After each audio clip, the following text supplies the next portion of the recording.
Okay, and I'm gonna open up that one, and we're ready. Okay, let's call to order the planning committee meeting for Tuesday, November 5th. That's 4 o'clock. Motion on the minutes, move second. All those in favor, contrary, carried. Next meeting is November 19, right in this very room, and we do have two managers' reports at the end for it, and we have two speakers to delegate in item number 3. The first item is an application, flat architecture for rezoning of 5300 Granville from a small scale unit to RSML zone to a medium density townhouse zone and a school and institutional zone. And we got Ashley Kwan and Josh Reese. Ashley, floor is yours. Thank you, Mr. Chair. Staff does not have any additional comments to provide, but will highlight a few points. This application is to facilitate the development of 20 townhouse units with vehicle access provided off Linwood Drive through existing drive aisles on adjacent townhouse properties to the east.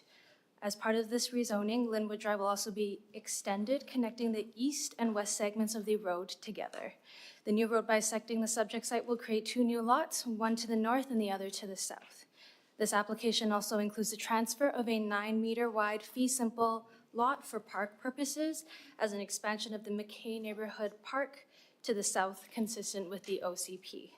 1 on-site tree, 6 off-site trees, 2 city trees will be retained, 2 trees along a shared property line, 13 on-site trees, and 2 city trees are proposed for removal. Preliminary plans identify 39 new trees proposed to be planted on site, exceeding the required replacement amount of 30 trees. Refinement of the project design, including landscaping, will be further reviewed at the development permit stage. Additionally, a servicing agreement is required for the design and construction of the new Linwood Drive connection, frontage improvements, parkland improvements, and site servicing works. I'd be happy to answer any questions. You okay with that? Nobody? Okay. Move second. All those in favor? Contrary, carried. Thanks very much.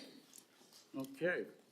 The next item is an application by Ponda Developments for rezoning at 5120 and 40 Williams Road from small-scale multi-unit housing zone to a new site-specific 2-unit dwelling ZD9 on Williams Road, Steveston zone. And the recommendation is being introduced and given for second, third. And we've got Alex Costin and Josh. Alex? Thank you, Mr. Chair. I don't have any additional comments, but I will provide a couple highlights. So the proposed site-specific rezoning has been requested to facilitate subdivision of these 2 properties to create 4 lots, each containing a duplex for a total of 8 units. The new site-specific 2-unit dwelling zone is proposed to accommodate the proposed lot width. The new zone is generally consistent with all other requirements provided for in the arterial road duplex zone. The applicant is proposing 18 new trees as part of this redevelopment. Refinement of the project design, including landscaping, will be further reviewed at the development permit stage. Additionally, a servicing agreement is required at the time of subdivision for design and construction of site utility servicing works and frontage improvements. I'm available to answer any questions. Anybody got anything? Okay, Michael. Thanks. I think through the chair to staff, I think one of my questions was answered already. In the report, it said there was no plan yet for planting new trees. And I think I heard you said they're going to plant 18, aim to plant 18, which is the required number because of the removal amounts. Okay, thank you for that. My next question is in regards to the legal removal of tree 944 and the $1,000 fine and the 3-to-1 replacement that's required because of doing that. Do you have any other data on that tree? Like, was it an actual significant tree, or do we know the species of it? Anything like that? Yeah, through the chair to Councillor Wolf. So yes, the tree that was removed, tree 944, it was a blue spruce. It was 21 centimeter caliper. At the time of the arborist report submission, it was reviewed and deemed in poor structural condition, and it was proposed to be removed as part of this application. Great, thank you. Yeah, looking at the topographical map, I could see it still shows, and my guess was a blue spruce because of the color of the tree canopy. Thank you. Last question to the chair is in the part of the report about energy step code. It's going to meet Energy Step Code 3. Any idea on the zero carbon step code target? Through the chair to Councillor Wolf, I don't have any information on that. Thank you. That's all. Thank you. Okay. Hang on, I got Carol. Hi, thank you so much. So 8 duplexes on 4 lots. Will these be strata, individual owners, or will one owner own each duplex? Through the chair to Councillor Day, at this time, I am not sure exactly how the stratification of the site will. Through the chair to Councillor Day, there would be no restriction limiting their ability to stratify, so they would be able to stratify and create 2 legal units. So that'll be determined at a later date then? It'll be determined at the developer's prerogative. Okay, all right, thank you. Okay, it's been moved and seconded for first, second, third reading. All those in favor? Contrary? Carried. Okay, thanks very much. And the next item is the updating of the low-end market rental LEMR program to support the delivery of affordable housing. And we do have 4 recommendations, and staff are coming forward. And I will, you see the recommendation is for option 2 to be endorsed, and all the other statutes going along and which the conditions have yet to be granted. So who is taking the lead here? Greg? Through you, Mr. Chair, we have nothing else to add. Happy to answer questions.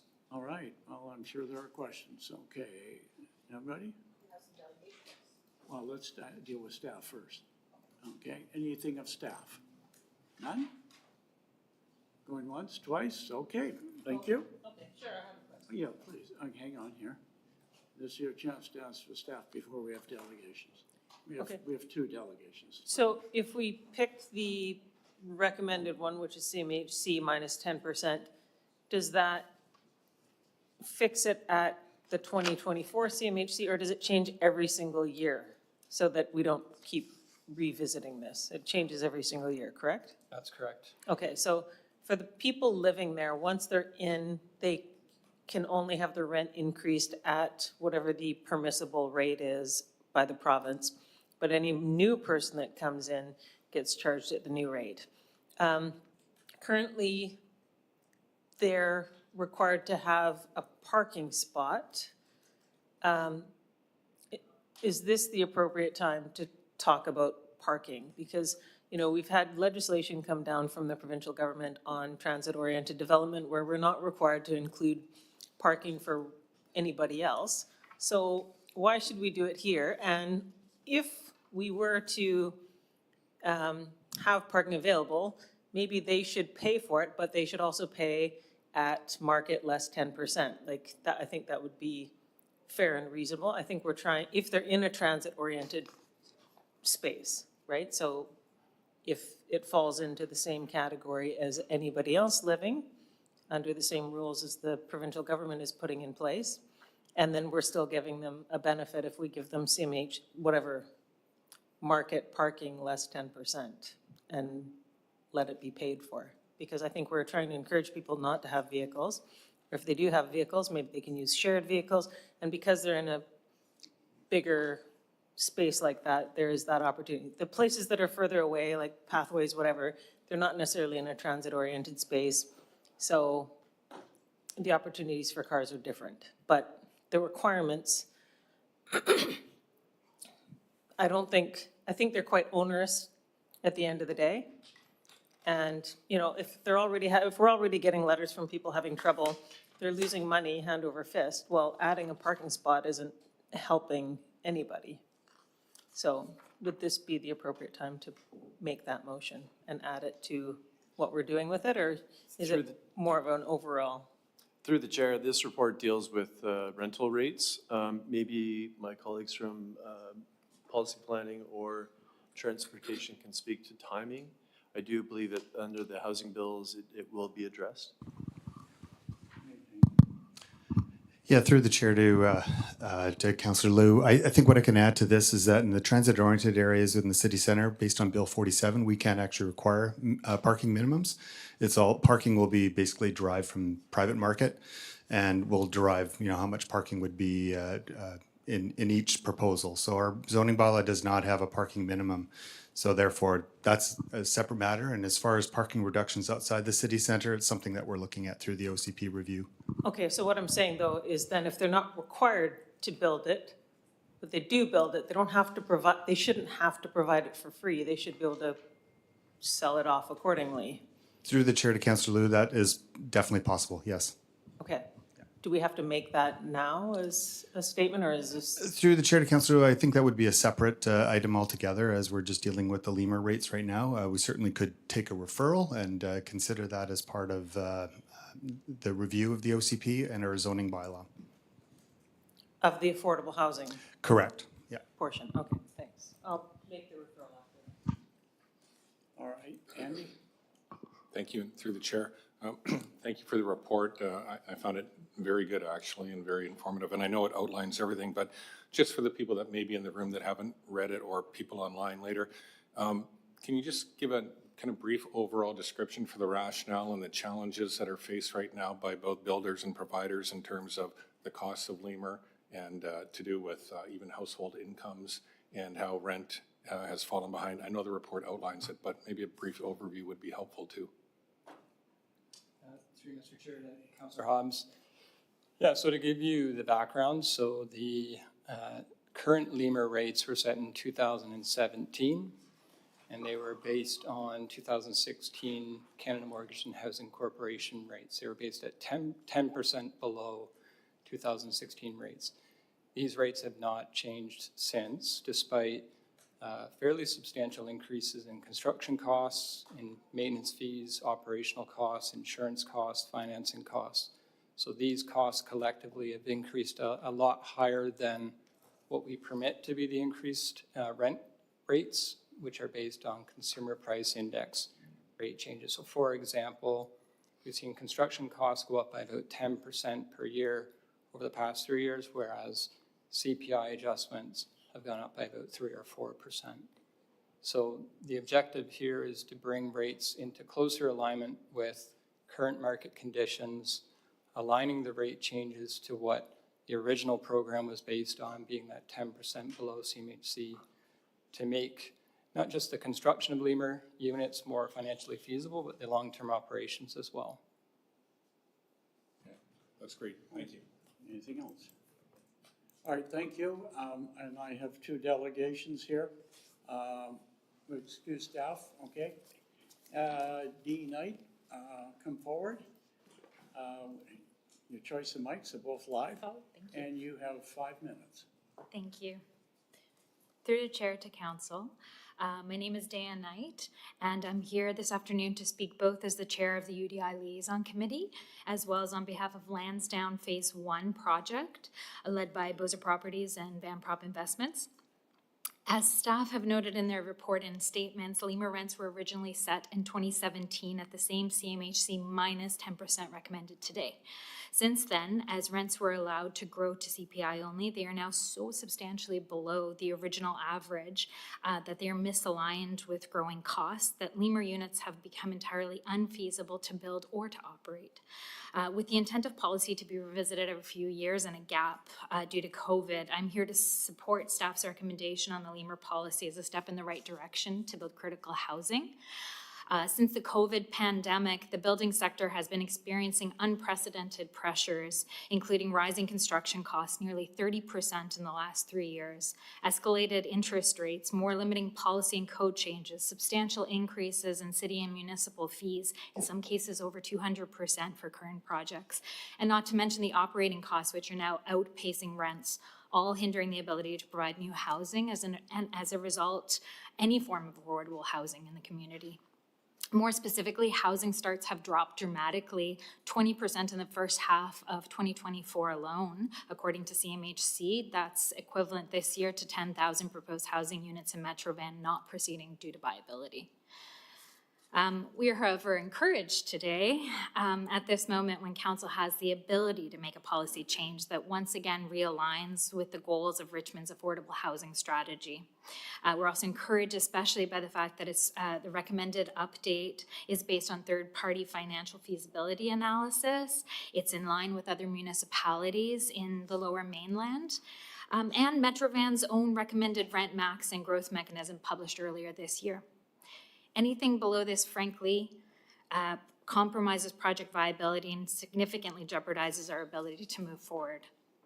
This change could increase our chances on being able to execute and enable more badly needed housing of all tenure types and allow public amenities and infrastructure to get off the ground too. The central focus of Richmond's housing strategy is to ensure that the city is successful in providing a range of housing options. And if Lemur rents were to return to the 10% below CMHC, this would once again serve low and moderate income households, meeting the city's original original intent to provide a diversity of housing. As outlined in the staff report too, CMHC average rents is based on average stock, so of any kind, age, or state, which is significantly below averages for new developments. With the 10% below CMHC, this would mean that rents would actually be at 30 to 40% below true market averages, which is providing for considerable affordability at this recommendation. Looking around the room earlier today, I saw some faces from the not-for-profit community, and I'm sure they're better to speak to this than I am, but I will note that Boza Properties also operates several affordable housing units throughout the region, and we can sympathize with how difficult sustainable operations are of units in today's rising maintenance costs, insurance fees, and debt surfacing climate. Since the pandemic, not only did construction costs grow, but operating costs have also grown nearly 30%, with Lemur rents only growing 10%. With no growth at turnover, i.e. vacancy control as it is in Richmond today, there's no chance for a catch-up for operating inflation. Implementing staff's recommendation makes it possible for these not-for-profit operators to operate units without, or to attempt to operate units without government subsidies or charitable donations. So lastly, I just wanted to read from the housing strategy, which recognizes that the city alone cannot adequately address the affordable housing needs of its citizens, and substantial support and cooperation is required from other levels of government, not-for-profit organizations, and the development community in order to comprehensively address these needs.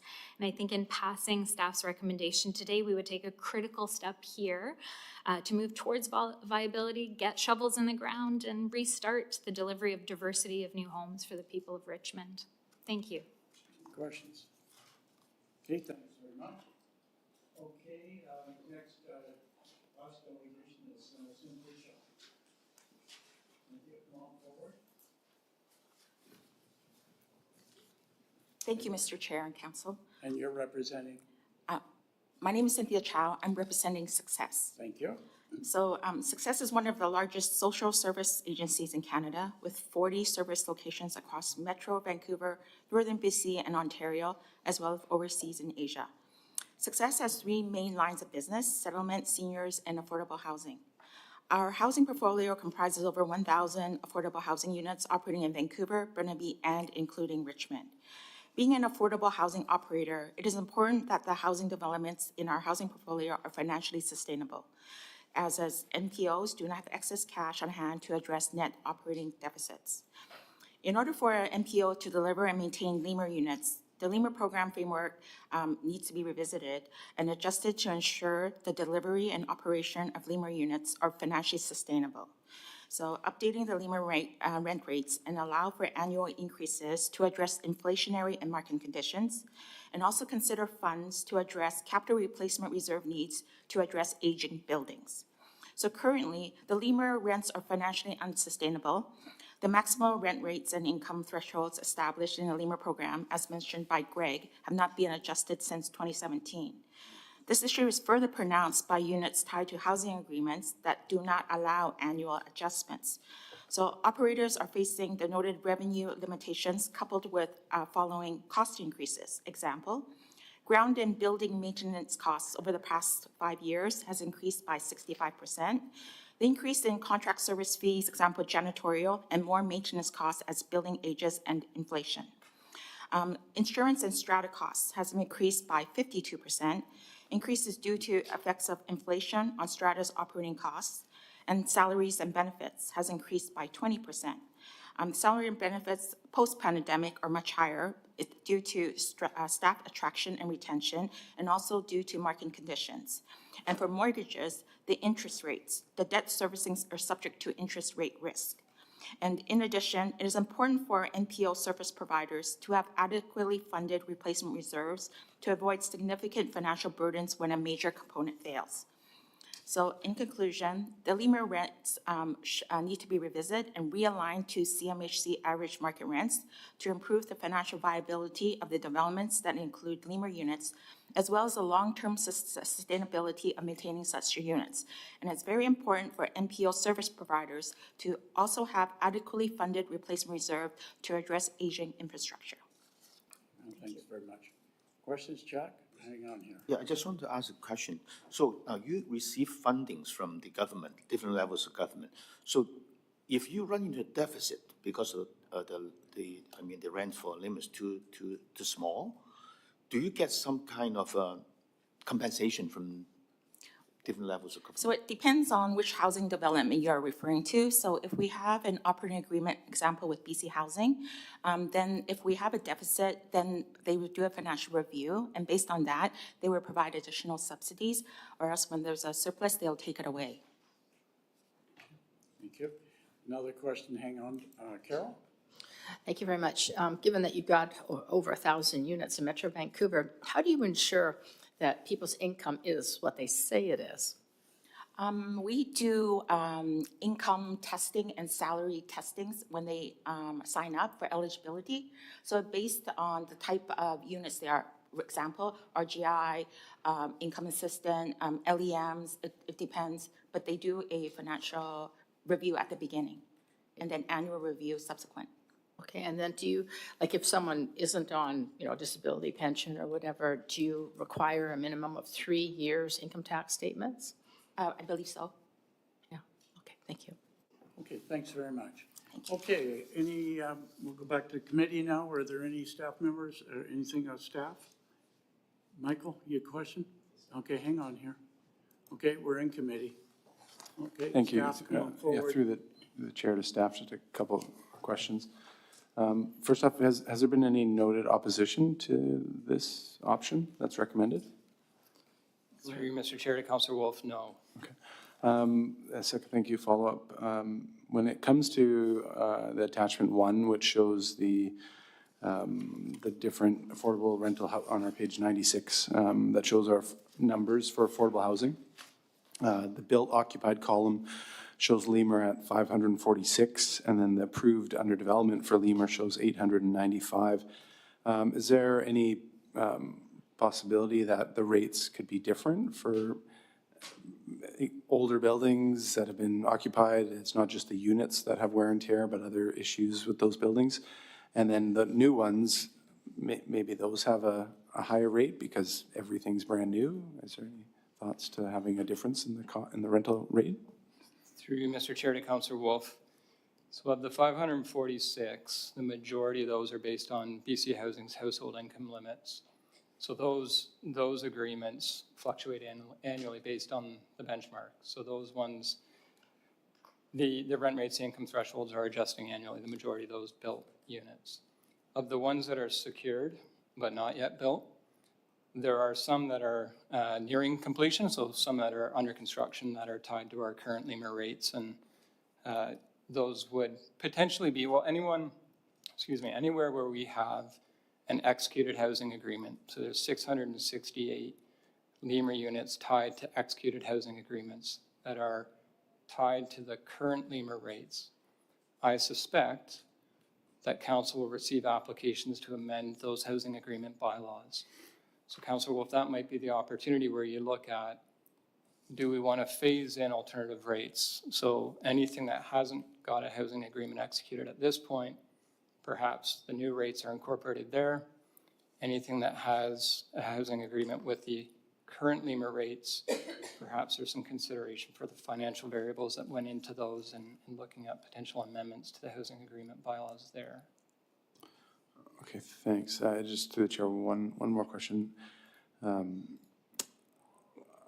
recall like the Lemur units, they were intended to be at that set rate. Yeah, I know there's been changes and it's gone a lot lower than that, but the majority of the units in these buildings, where these 546 are right now, are not lemur, they're market rental, and those can be adjusted, and the profits that come from that were intended to support, my interpretation of it was that they were to support that long-term continuity of the low-end market rate. So I just kind of feel conflicted here that we're allowing all the profits to still come, and now we're going to potentially put hardship on the families that can't afford the new rates that are in lemur units. Is that not the reality to this? Through Mr. Chair to Councillor Wolf, for any building that is currently occupied, there wouldn't be any rent adjustment, any subsequent rent adjustment. They would be, existing tenants are protected under the Residential Tenancy Act. So the other thing that I think is important to recognize is, so the new housing legislation under Bill 16 requires that we do a financial feasibility assessment to justify the percentage of affordable housing that we require as a set-aside amount and the depth of affordability. So moving forward, the financial feasibility assessment that's referenced in this report provides that the 10% below is a justified amount. Okay. Carol? Yeah, I hate to see rent increases, but if we don't, what happens? They won't get built? Yeah, through the chair to Councillor Day, yeah, that would be an implication for sure. And I think the operations, as noted by the delegate, would be also challenging. Yeah. And we've heard that from many operators, and I believe there's a letter Yeah. that was brought forward saying the same. Stuck between a rock and a hard place. So tell me if I've got this wrong. So the rates right now for a studio are $983, but they go up to $1,409. And the bedroom, one bedroom is $1,182, that goes up to $1,609. And two bedroom goes from $1,477 up to $1,904. And three bedroom, $1,795 up to $2,204. Is that correct? I got that right? Through you, Mr. Chair, that's correct, yeah. Yeah. So between 426 and 427 basically dollars increase for each and every one of those. At the same time, the income threshold is rising as well. So Yeah, it for the income. opens the opportunity for more families. So as I turn to page PL 996, as it was just mentioned by Councillor Wolf, there's currently lemur units 546, but we're approved under development 895, which is a massive increase, I mean, more than doubling. Is there any way, because I just was reading that, watching the news this morning, and in Toronto, there's just this glut of condos that people can't get rid of that investors had bought. And so subsequently, the prices are going down and the rents are going down. If we have a big increase of rentals in Richmond, do you anticipate that rents in general would come down ever so slightly? Through you, Mr. Chair, to Councillor Day, that would be the objective. Yeah. Right now, I will say that one of the projects we're working on is a housing needs report, hopefully presenting that to council in December. But what that report is showing us, the stats are showing us that we are sitting at about a 0.2% rental vacancy, 0.2. which is extremely low. So any additional supply would help to increase that and hopefully have a counterbalancing effect on rents.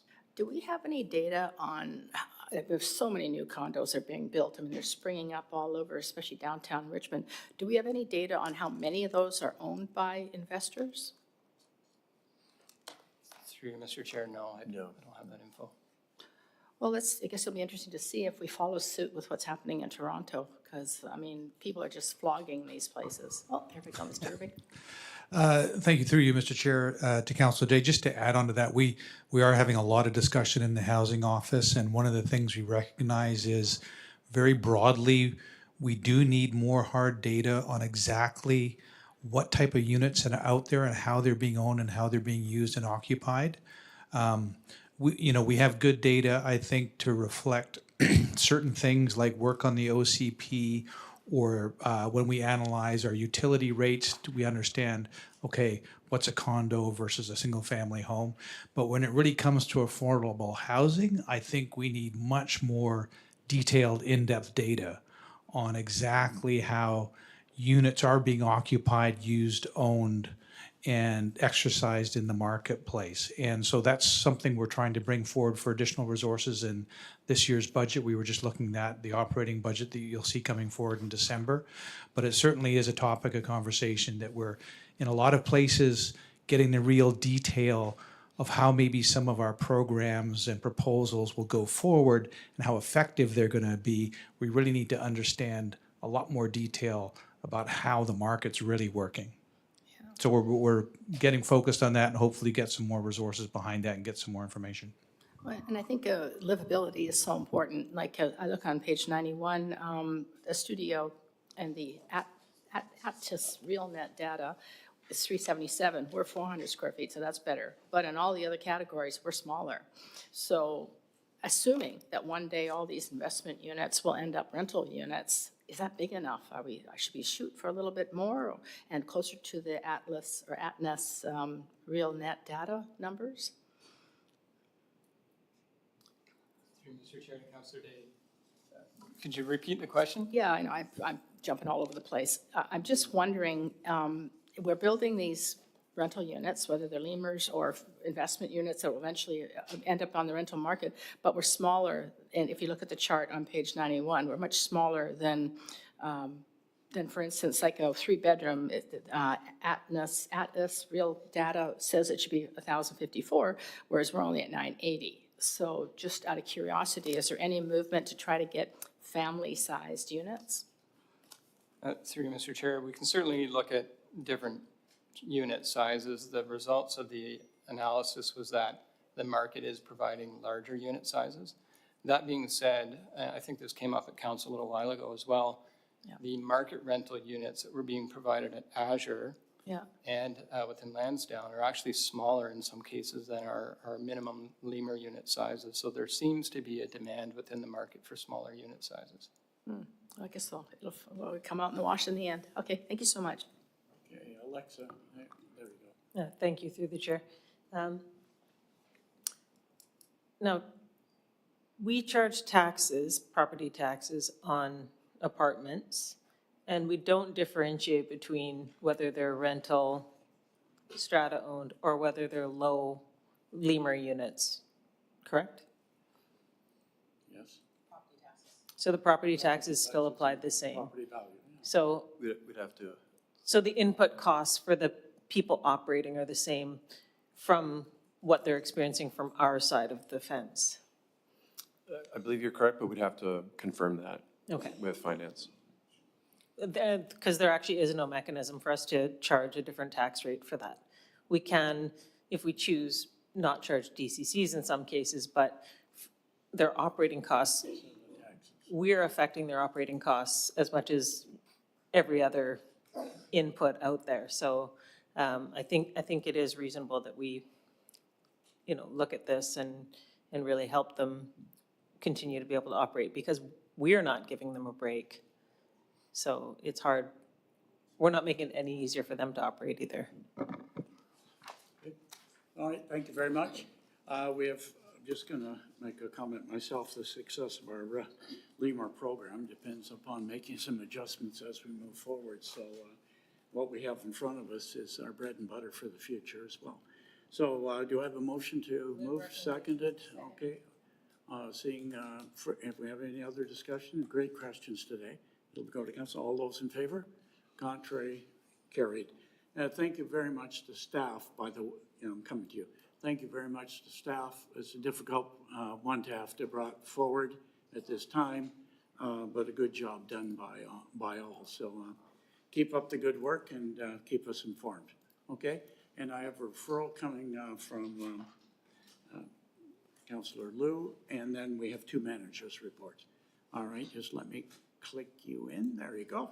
Thank You're you. on. I'd like to make a referral to staff to remove the free parking provision for LEMUR units in transit-oriented developments. And my rationale for this is we as a city shouldn't be in the business of subsidizing vehicle ownership. We are in the business of affordable housing, and I think that that's fair and reasonable. I also think that maybe staff could come forward with maybe a below-market parking rate if they think that that's, or options for that. that we could maybe select if we were to approve that. But I think that we shouldn't be requiring free parking anymore for lemurs. Yeah, thank you, okay. I would second that, provided that referral is we look at as opposed to direct. So that we get a report back, because I'd like to see eventually, personally as well, developments without any parking, period. So, as opposed to, if you will accept that, I'll second it. Okay? And Carol, hang on here. Whoa. There we go. Sorry, I had a question of staff on that. As I recall, there was something about lemur units, you couldn't charge for extras, whether it was special damage deposits or cable or whatever. There was some kind of rule that, because what was happening before was people would get cheap rent, but then they would be increase with all the extras. And then, as I recall, tell me if I'm wrong, we said, no, you can't upsell people. No, through you, Mr. Chair, to Councilor Day, that's correct. So there are a list of things that the owner cannot charge to a lemur tenant: move-in, move-out fees, parking fees. Yeah. The housing agreements are sort of evolving as we go and interact with different developers and their solicitors. So there has been discussion recently about things like if someone wants to book an amenity room, any sort of owner of a strata unit would have to pay the booking fee. There may be that same charge to the tenant of a lemur unit if they wanted that, sort of the benefit of that limited use. But across the board, the objective is someone knows what they're paying when they go to occupy a lemur unit, and that is the permitted rent, full stop. So that has been the objective, but we'll certainly, with the referral, look at the parking component. I mean, I don't think it's bad to look at it, but as I recall, there was that you can't upsell thing. And so I'm concerned, as much as I understand where you're trying to go with this, Councillor Liu, I don't know that we can do it right now with our policies the way they are. So, but let's look into it. Thank you. So it is a recommendation for staff to come back, okay? All those in favor? Contrary, carried. Thank you. And the next item is manager's report. Who is coming forward? Mr. Cooper. Yes. Good afternoon. Good afternoon. Mr. Chair. I have two items from the British Columbia Building Code section of the world to present to committee. The first one is radon gas. Radon gas is a naturally occurring substance that is a carcinogen linked to lung cancer. The British Columbia Building Code, the latest edition, is requiring that all construction, particularly residential construction, have measures to mitigate the accumulation of radon within homes. We have been enforcing that. We have been enforcing that code measure. Although the caveat is that Richmond soils are generally not those that are associated with radon-bearing soils. We are requiring under the code specific measures in all construction. We have been advised by the building community that it's costing, I guess, per residential construction between $10,000 and $15,000 in additional costs. So that's a piece of information. The second information from the building code is that by ministerial order, the province has come up with a few initiatives to allow projects, residential projects that have been considered prior to March 8th, 2024, to be grandfathered from the significant seismic and accessibility provisions to come into effect this coming March of 2025. There are a few criteria. The first criteria is that it has been submitted for a rezoning application. Second, a development permit application. Third is a building permit application. And most interestingly, the government has said that if a developer or a proponent had considered a residential development, one can prove that by just saying that drawings prepared by a registered professional were prepared prior to March 8th, 2024, and that's before us now. And I think we've been getting a lot of inquiries from the development community on how we are to assess whether drawings or plans were prepared prior to 2024, March 8th of 2024. Okay, we have one question here from Councillor Liu. There you go. Oh, sorry, yep, there we are. Thank you. Humor me, if you will. Can you please explain this rate on gas and why the mitigation is 10 to 15,000, please? Sure. What it does is that you have to prepare your substrate prior to pouring your foundations and your ground slab with a layer of granular material, usually 3/4 minus rock. That costs money. You have to truck that. It's not a locally sourced thing. The local building community requires, it uses the river sand dredging, and that's usually used for the preload. So basically, you just build on top of that. This is an extra charge. You have to have the granular fill because the purpose of that is to absorb any radon gas that's in the soil, and then you fit a matrix of pipes within that layer of fill, and that's collected into a vertical vent, and that is vented outside, so it protects the inhabitants of the house from any accumulation of radon. Okay, but as you say, typically this isn't a thing in Richmond, so for everybody else living in their house isn't really at risk of this, are we? It is, yes. However, whether it's because of administrative ease or an overabundance of caution, the province has says that there is no ability to avoid it. All regions in the province must adhere to this rule. Thank you. Michael? Yeah, thanks. At the most recent UBCM convention in the Trade Center, there was a booth there on radon, and I went up and had a conversation with the person there about Richmond, and she looked through her database, and it showed that Richmond had exceptionally low radon gas levels. And our conversation went to the fact that when we bring in fill, like that granular stuff you're talking about, that comes from sources that are higher in radon. So I kind of think it's counter that we're trying to prevent radon from soils, which it's not found in our boggy, wet soils. It is in the Canadian Shield, the rest of the country. But we're bringing in fill from other places that has higher levels of radon in the rock.